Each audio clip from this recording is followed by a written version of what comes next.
It is the third day of the campaign. Let's have a look at what has happened over the past 72 hours. Ready to go? You bet. Born ready.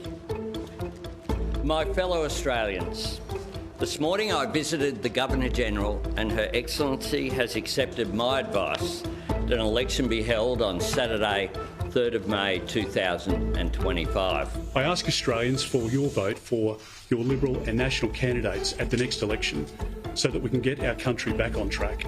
They are Delulu with no Salulu, Mr Speaker. There can be a majority coalition government, and that's what I'm working every day between now and the next election to achieve. It's about who do you trust to manage the economy and to keep Australia safe in an uncertain time? Who do you trust to help young Australians get into homes more quickly? Who do you trust to deal with the problem that Labor's created? No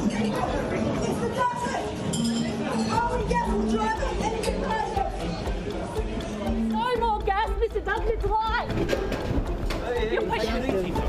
What about the fact that people my age can't get any housing, we can't get rentals anymore, we have no future in this country anymore? Don't we think that's kind of ridiculous?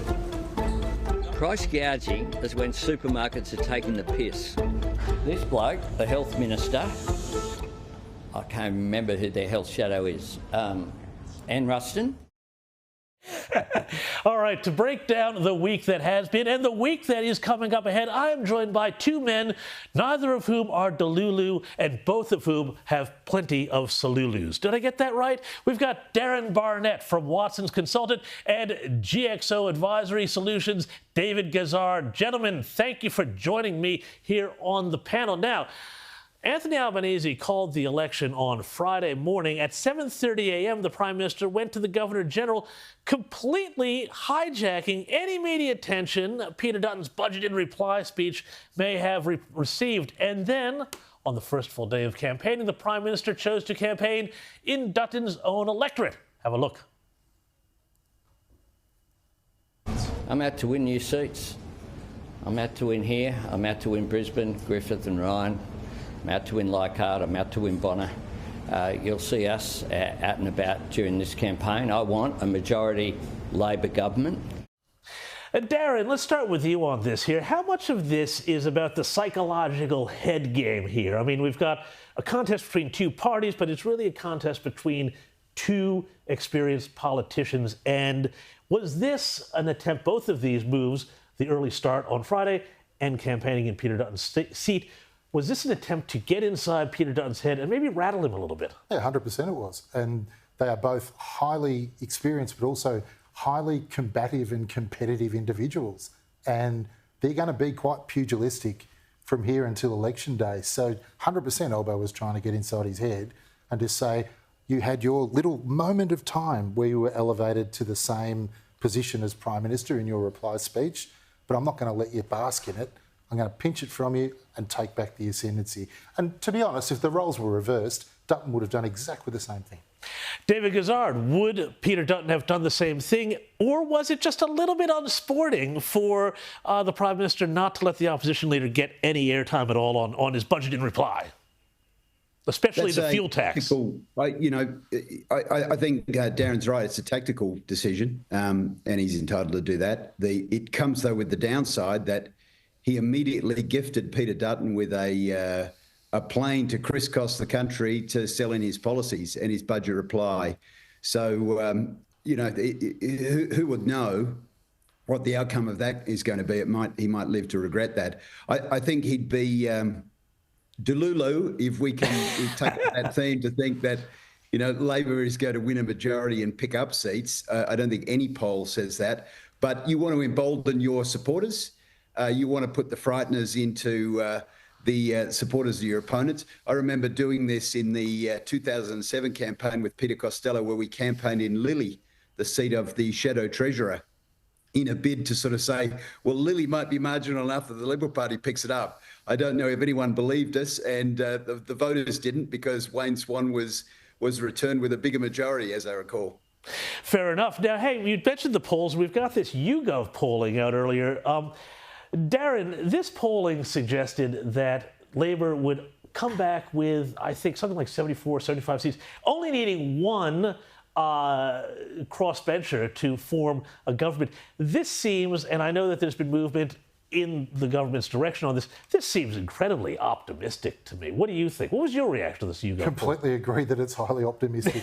I don't think either side can safely say they're going to get over 70 at this point, and I don't think we can safely say who's going to win.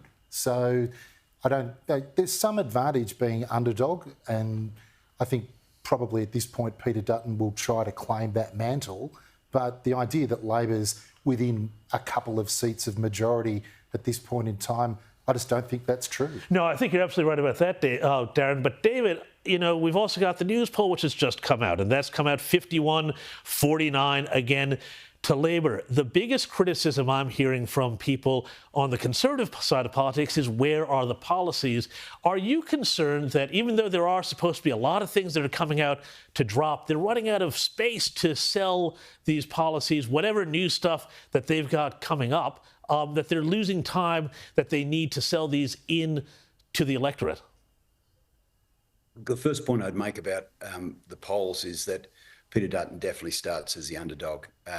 And that's borne out by history as well. There's only been one-term government in Australia's history. So Peter Dutton would be defying over 100 years of tradition to get up and win this. So he definitely starts from behind. The second is that there's a big difference between what is happening in the national polls and what is happening in a seat-by-seat basis. So the YouGovs and the News poll will be polling in very, very safe seats, which may show certain swings to certain parties. But as we know, the soft vote is incredibly high. Now, Peter Dutton has his job cut out for him over the next 5 weeks, but 5 weeks is a long time. It is very, very normal for oppositions to keep their powder dry until the campaign. You've got to remember that in this day and age, people don't switch on to campaigns until very late in the piece. So I would be saying, you know, there will be a release day by day of campaigns. And as I say, Peter Dutton has now got a taxpayer-funded jet like the Prime Minister to fly around the country, speaking those policies. But he does have his work cut out for him. Yeah, no, look, that's fair enough. And I think, David, the point that you make particularly about these polls is something that everybody out there needs to keep in mind, that, you know, it is the seat-by-seat battle, and those safe seats are going to drag the numbers one way or the other. This is going to be a tight race any way you look at it. Darren, though, I want to go on to the other big issue here, supermarkets. Nobody likes their supermarket. You know, everybody is very, very cross with supermarkets and all of the big corporates really in general. Labour has vowed to crack down on price gouging as a cost of living thing. The Prime Minister defined price gouging as just basically supermarkets taking the piss. But I'm a little confused here, because the ACCC here, they had their big report the other day, and they said, well, look, the supermarkets are guilty of plenty of sins. You know, we're not going to say that they're not. But price gouging was a little bit hard to stack up. It seems like this policy is a bit like going into the meat section of Coles and coming out with vegan sausages.